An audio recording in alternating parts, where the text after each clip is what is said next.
do canal e nós estamos começando nossos locais de trade na manhã, tá? As bolsas mundiais elas abrem a semana em alta, tá? Então tivemos a nova baixa aí do minério lá na China, né? Cotado lá em Dalian, né? E temos aí também a questão do Bitcoin, né?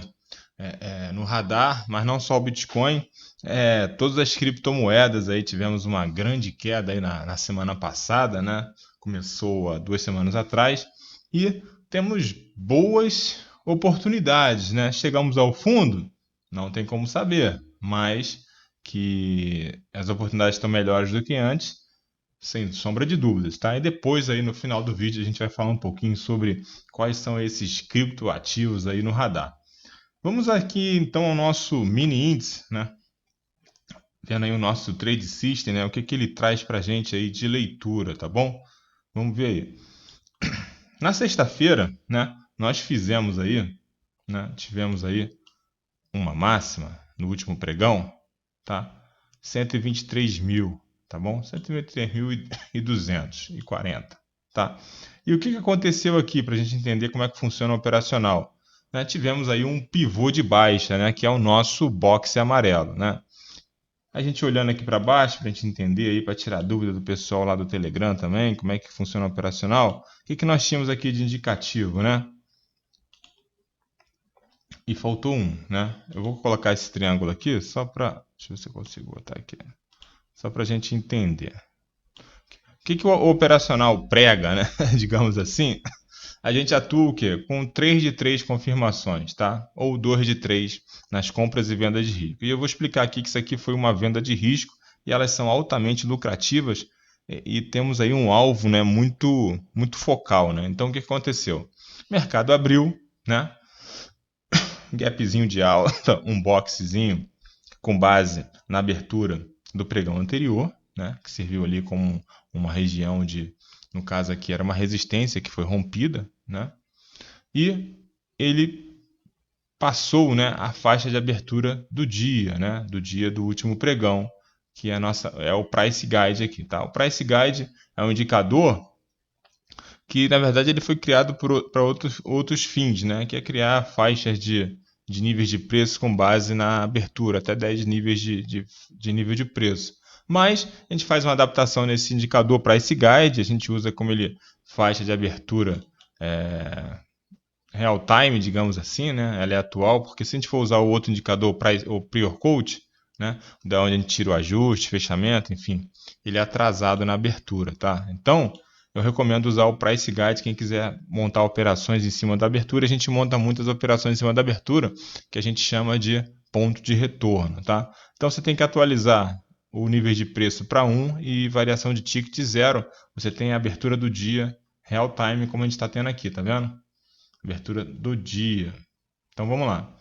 Então explicando aí, voltando aí a explicação aí do, a gente sempre estuda a esquerda do gráfico para a gente poder montar nossas operações de hoje. Estou aguardando 10h30, tá? A não ser que tivesse aparecido alguma coisa muito boa aqui, como apareceu na sexta-feira, a gente entra. Mas aí por enquanto não apareceu, tá? O mercado ainda está meio embolado aí. Tem essa questão do mercado internacional influenciando. Então vamos aguardar aí às 10 horas, tá? A princípio, está configurando também, né, a venda de risco também, o mesmo cenário aqui da sexta-feira, só que aqui aconteceu bem mais rápido, aqui a gente está tendo uma briga aqui, se o mercado vai tentar voltar para a faixa de abertura ou não. Enfim, depois a gente olha aqui. Então vamos lá. Então voltando aqui à explicação, nós tivemos aqui, eu tive meu pivô de baixa, né, que é meu boxe amarelo, né? Exatamente está se repetindo o padrão aqui, ó. Então por isso que a gente sempre estuda o passado, né, recente, para a gente planejar as operações, para a gente poder replicar o operacional, tá? Porque o mercado ele deixa alguns rastros, alguns padrões, não significa que vai acontecer, mas a gente está verificando que está acontecendo praticamente o mesmo padrão aqui. Então, para a gente entender aí a lógica operacional, tá? Então, o que aconteceu? Pivô de baixa, boxe amarelo, marca aqui para a gente aqui na regra, né? Então, eu tenho um dos meus sinais. Ele perdeu a faixa de abertura do dia, é um ponto importante para a gente. Ele tentou romper, não conseguiu, assim como aqui também, que está acontecendo agora, nesse exato momento. Tá? Tem um trade aqui, depois quem pegou essa operação e vai comentando para mim enquanto eu estou fazendo esse tutorial, digamos assim. Bom, pivô de baixa, perdeu a faixa de abertura, perdeu a VWAP. É um bom indicativo, uma força vendedora maior do que o movimento contrário, né? Que era o mercado estava subindo, né? Olhando para baixo no estocástico, né, nosso estocástico que a gente usa adaptado para o Renko, estava cruzando para baixo da média, né, na região, saindo da região de sobrecompra, melhor dizendo. Então, tínhamos aí um outro sinal né, do 2 de 3. Então, aqui eu tenho duas características, né, dois fatores, né, que corroboram para a minha decisão de vender. Faltava só um, que era, ou seja, né, a operação clássica seria o quê? A perda do cume inferior da nuvem. Só que isso aqui é o que a gente chama de venda de risco, né? Então eu vou ser balizado por quê? Pelo que, melhor dizendo, né? Pelo pivô, mas não só pelo pivô, tá? O importante foi esse grande sinal aqui, tá? Esse sinal aqui do momento da operação, tá? Que me fez entrar na operação e o meu alvo era onde? Né? O meu alvo era o cume superior da nuvem. Faltava eu ter a nuvem para ser uma operação de venda clássica do operacional, tá? Eu não tinha. Então, para fazer aí o gerenciamento de risco no sentido de não se expor tanto, né? O gerenciamento de risco tem duas etapas, né? Aqui, onde é o stop da operação é sempre na sombra, né? Da vela superior da vela, né? Que deixa no Renko. Então, por isso que eu sempre recomendo que no gráfico de Renko vocês mudem a questão do automático, né? E coloquem candles, tá? Mudem para candles, porque se você deixar o box Renko no padrão default como ele deveria ser, né? Ou seja, que é a questão de que ele vem automático assim, o que acontece? Nós não temos as velas. Né? É claro que fica muito mais limpo e é assim que ele foi desenvolvido para ser justamente assim. Só que nessa questão eu posso ser estopado porque o mercado ele não fica dentro daquela caixa. Né? Matematicamente o Renko foi projetado de acordo com o tamanho que a gente programa para ele fechar num certo número de pontos. Tá? Mas ele vai oscilar fora dessa caixa, desse box, né? Por isso que box Renko, e gera e deixa plotado, né, esse rastro no nosso gráfico. Então é importante a gente mudar essa configuração, tá? Tirar do automático e colocar candle, tá? Por quê? Aí eu vejo esses rastros e aí eu vou colocar o meu stop, né, no local certo, né? Que é na sombra dele aqui. Porque se eu coloco em qualquer outro lugar aqui, por exemplo, operacional, fechamento do box amarelo, eu vendo. Se eu coloco o meu stop aqui, né, eu vou ser estopado. Se eu trabalho com stop financeiro, né, ou fixo de ponto, 30 pontos, 50 pontos, eu vou ser estopado. Eu falo assim, mas esse negócio não funciona. Não, funciona se você respeitar os operacionais, né? Você vai entrar nas compras e vendas de risco 2 de 3, ou não, eu que sou mais conservador, vou esperar a venda e a compra clássica, melhor dizendo. Então, tá? Então aqui na venda de risco, né, você vai vender aqui, né? Vai botar o stop aqui, tá? E teu alvo vai ser aonde? Aqui. Tá bom? Então, no mini índice, né, nessa primeira operação, 500 pontos aí de operação, né, nessa venda de risco. Aí você sai da operação e aguarda. Sair, né? É a segunda etapa do meu gerenciamento. Pô, já botei 500 pontos, 400 pontos no bolso, né? E agora eu vou aguardar. Vou aguardar se vai se confirmar aquela leitura, né? Se o mercado vai continuar caindo. Foi o que aconteceu. Fechamento do box abaixo do cume da nuvem, né? Ancorado lá pelo meu pivô, o mercado continua caindo. Aqui você poderia fazer uma outra entrada, né? Já dentro do operacional, tá? Lembrando que nessa, nessa, nessa segunda entrada, né? A gente olhando lá para baixo, ainda tinha um indicativo seguinte.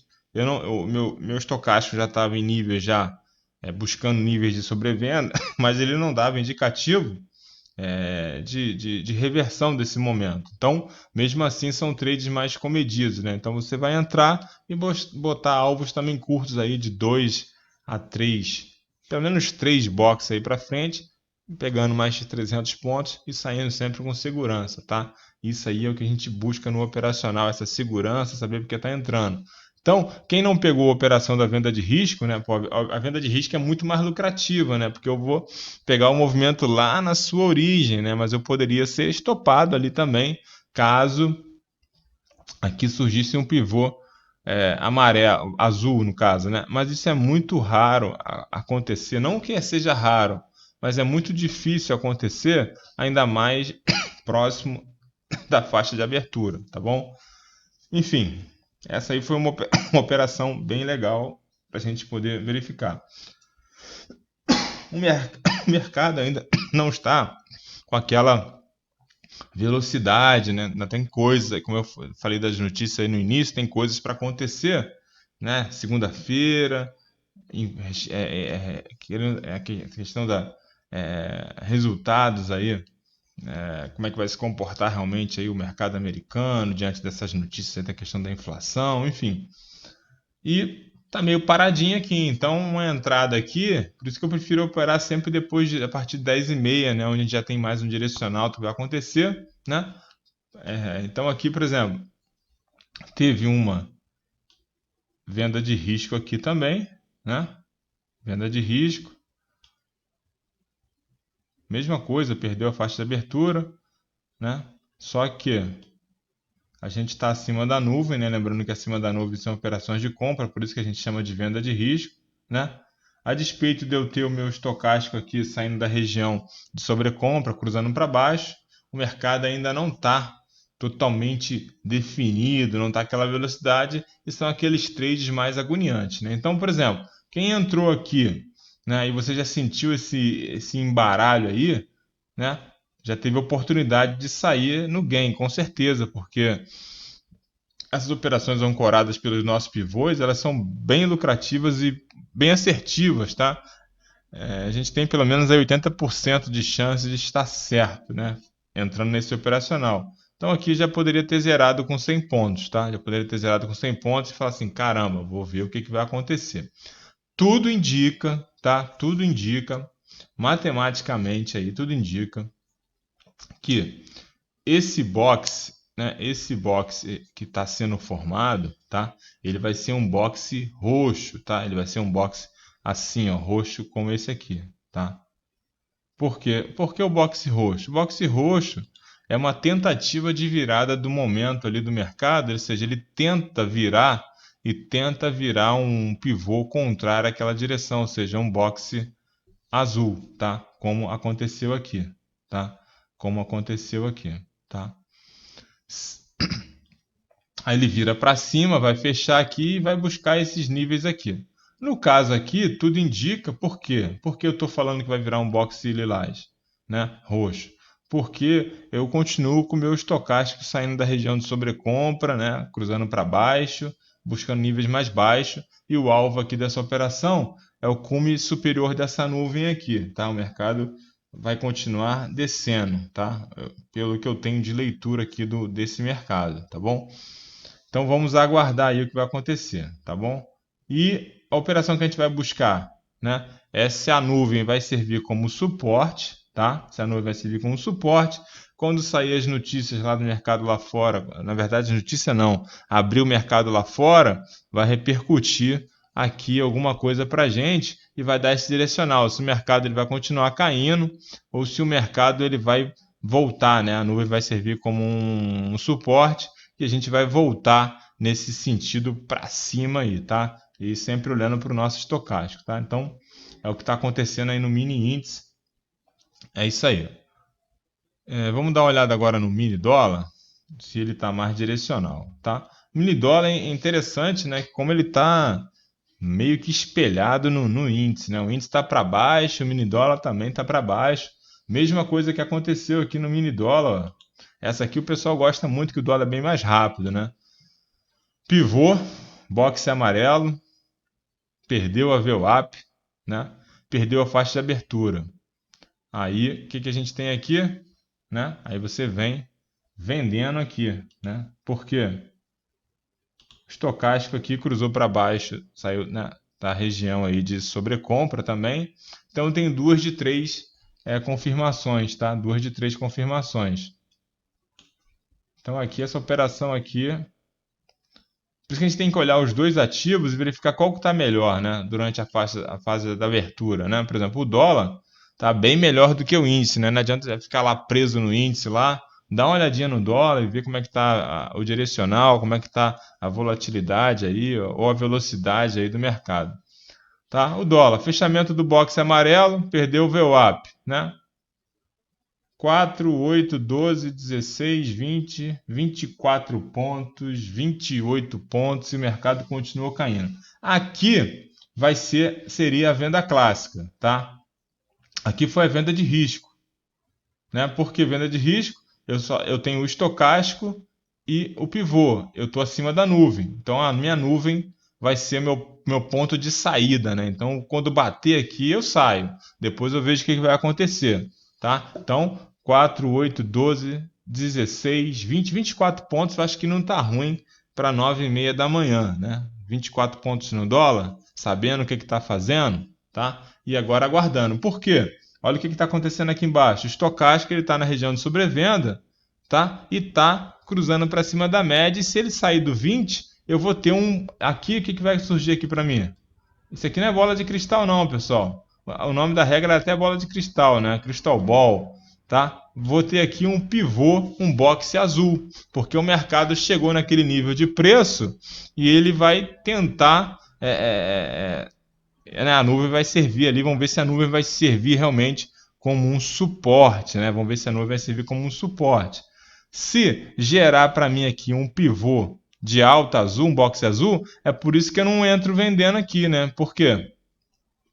Porque aqui embaixo, né, a gente tem que sempre olhar para o momento. O momento não está favorável à minha operação, porque eu estou numa região já de sobrevenda, né? O mercado pode rejeitar aquele nível de preço e eu ser estopado. Ah, mas você não fala que eu tenho que vender quando perder o cume inferior da nuvem na operação de venda? Sim, isso aí é o operacional clássico. Mas eu tenho que olhar para o estocástico. Por quê? Isso aconteceu na venda de risco lá em cima, eu tinha o meu estocástico favorável, tá? Aqui embaixo eu já fico em alerta, porque não significa dizer também que quando ele chega na região de sobrevenda, eu já vou sair comprando, falei, eu vou comprar porque vai subir. Não, não necessariamente, ele pode ficar retilíneo ali durante um bom período, né, nessa faixa ali, nessa região, e o mercado continuar caindo. Isso aí a gente observa sempre, tá? Então, são essas duas possibilidades. Ou vai gerar um boxe azul e o mercado vai retornar, é o que não parece ser, né? A princípio parece que ele vai continuar caindo. Mas aqui é uma operação que eu já não recomendaria entrar, tá? Porque o estocástico a qualquer momento a gente pode tomar, ser surpreendido, né, por ele. Então, a melhor opção agora é esperar o mercado retornar para cima da nuvem, tá? Aqui foi uma oportunidade que já passou, né? De 24 pontos no dólar aí pela manhã. O pessoal aí que segue lá no Telegram, que usa aí o operacional, o Trade System, coloca lá no grupo, coloca aqui no comentário se pegou essa operação aí. Excelente, né? Operação bem legal aí que a gente sempre utiliza aí, tá? Bom, para o vídeo não ficar muito, não ficar muito longo, vamos ver aqui rapidinho se a gente teve algum impacto. Não, Petrobras ainda não abriu, né? Vamos esperar aí também. Tá vendo? Tá embolado aqui Petrobras ainda dentro da nuvem. De buscar alguma opção, né? E o Bradescão também, né? O Bradesco tem sempre dado boas operações pra gente. Até marquei um pontinho aqui que eu estou aguardando um pivôzinho de baixa, né? Para buscar aí uma put aí. Deixa eu atualizar aqui, tá vendo? Tá vendo? Eu tinha marcado aqui, ó. O pivôzinho de baixa deu aqui, ó. Pivô de baixa. É um bom sinal de eu buscar aqui uma put, tá? Eu vou buscar aí uma put de Bradesco e vamos ver aí com o nosso alvo aqui, tá? Buscar aí um strike aí de 24 e pouquinho. A gente faz aí alguns 50 por 100%, sei lá, 50, tá vendo aqui, ó? Estocástico cruzando, saindo da região de sobrecompra, tá vendo? Eu tenho um pivôzinho aqui no Bradesco, que eu tenho um alvozinho aqui, tá?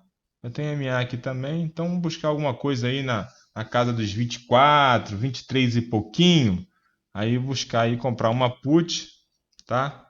E eu acho que vai dar bom aí, tá bom? Então Bradesco está nessa radar aqui, acho que Bradesco é put, tá? Put de Bradesco. Pelo nosso operacional aqui, tá? A não ser que ele vai acontecer aqui, né? Pivô, boxe azul. Por enquanto não tem cara de boxe azul, né? Aqui eu estava ainda acima da região, né? Aqui eu estou cruzando para baixo, então eu acho que ele vem um pouquinho. Dá para tentar fazer um trade aí de Bradesco, tá? A gente olha o ativo e compra a opção, né? Compra uma opção ali entre 5% e 15% ali fora do dinheiro, né? Uma OTM aí e vamos ver as oportunidades. Aproveitar que o mercado ainda está essa questão de subindo, né? Talvez a put não esteja tão cara assim. Vamos verificar, vai de acordo com a volatilidade.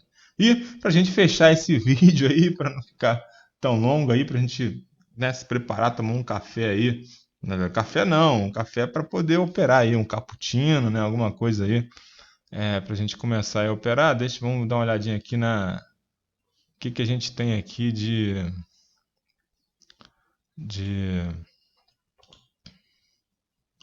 caiu aqui a plataforma. O que a gente tem no radar aí de cripto?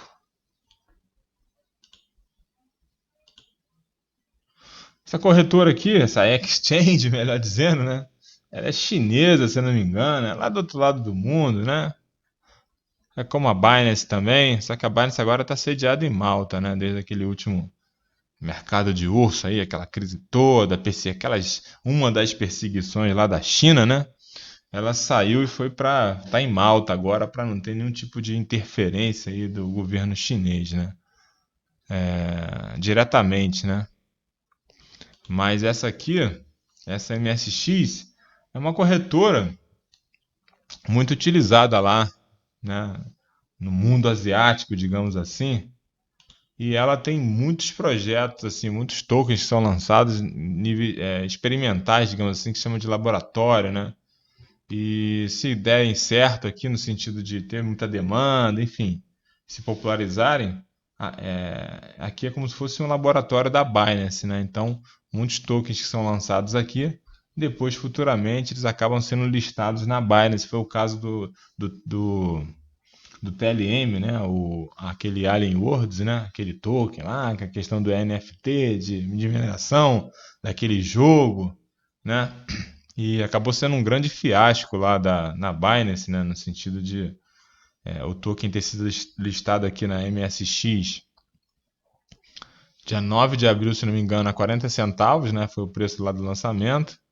E ele chegou a bater 7 dólares e 20 aqui na MSX lá para o dia 11, né, de novembro. Dia 12 caiu para 6 e pouquinho. E teve o lançamento às 3 horas da manhã na Binance, né? E o que aconteceu? Aconteceu de quando foi lançado na Binance, né? O token ele despencou para 10 centavos de dólar, né? E depois retornou a 1,40 e pouquinho. Depois caiu mais um pouco, fez um novo topo de 93 centavos, depois despencou, fez um fundo de 19,60, 19 centavos, né? Depois fez uma outra alta de 87 centavos e agora fez um fundo de 11 centavos nessa crise agora e agora está sendo negociado a 16 centavos. É uma grande oportunidade. Agora não está conectando aqui para a gente ver o gráfico. Eu não sei o que está acontecendo. Deixa eu mudar aqui. Tá, deixa eu mudar aqui. Então, ó, já está 17 centavos aqui, tá vendo?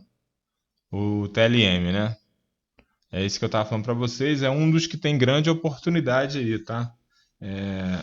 Como eu comentei para vocês, né? Esse token, tá? Ele já chegou a bater, ó,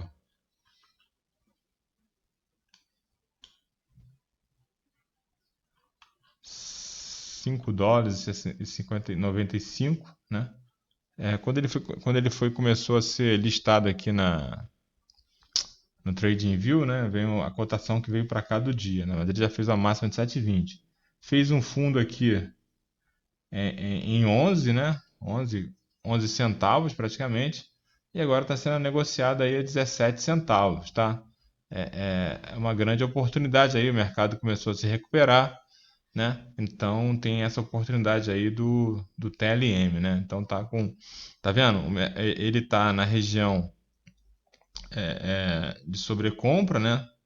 A despeito de não ter cruzado para cima ainda da região de 20, né? Mas está no local de compra, né? Ele entrou aqui na casa dos 30, na casa ali dos 30, por aí, ele caiu nessa região aqui, permanece aqui até agora, fez o fundo ali de 11, né? E agora está brigando aí, ver se vai romper, né? Esse topo aqui de 20 centavos. Se ele romper os 20 centavos, né? Talvez se ele sair dessa região, é uma boa oportunidade aí de entrada aí, assim, para quem acompanhou o nascimento desse token como eu, está extremamente barato, né? Sendo que o fundo chegar a zero, um centavo, enfim, né? Mas assim, para o preço que estava, né, há pouco tempo, ele estava sendo negociado a 80 centavos, você conseguir entrar nesse token a 17 centavos agora, né, já chegou a estar 15, 14, é assim, uma oportunidade ímpar, né, ainda mais sabendo o histórico dele aí, de preço, né, então é bem legal esse aqui. Tem o CHZ também, né, o Chiles aí também voltando aí, tá? Voltando para novos patamares. Então é isso, pessoal. Eu acho que não é recomendação de compra de forma alguma, não é call nenhum, é apenas uma análise aí do que aconteceu, ou seja, o Bitcoin caiu, arrastou uma galera para baixo, né? Deixa eu ver o FIBO aqui, vou atualizar o FIBO aqui do Chiles, né, que a gente acompanha mais de perto, para o último fundo aqui, tá? Então, né, 0,16, tá?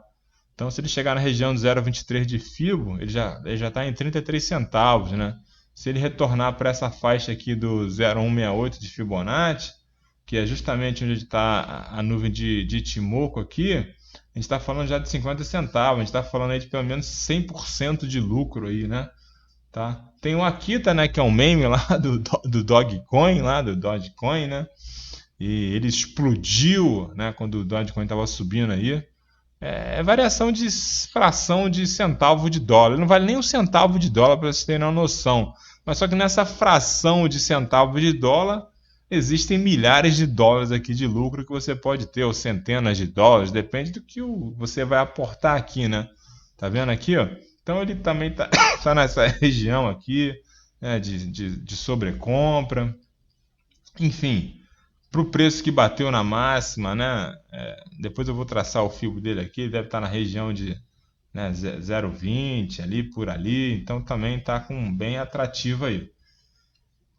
Como eu também já vi esse ativo abaixo aqui é 257, né? Mas a 257, vamos falar, mas já vi ele abaixo disso aqui, já vi ele trabalhando a 73, vamos colocar aqui.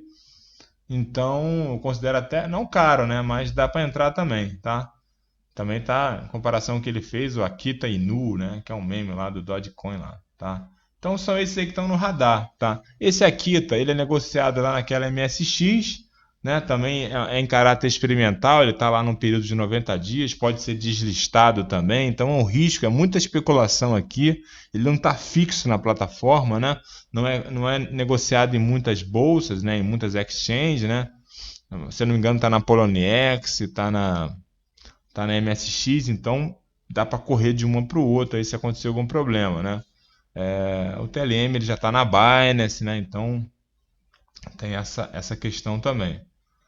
Então esse aqui eu gostaria de compartilhar com vocês e a gente se encontra aí no próximo vídeo. Um abraço!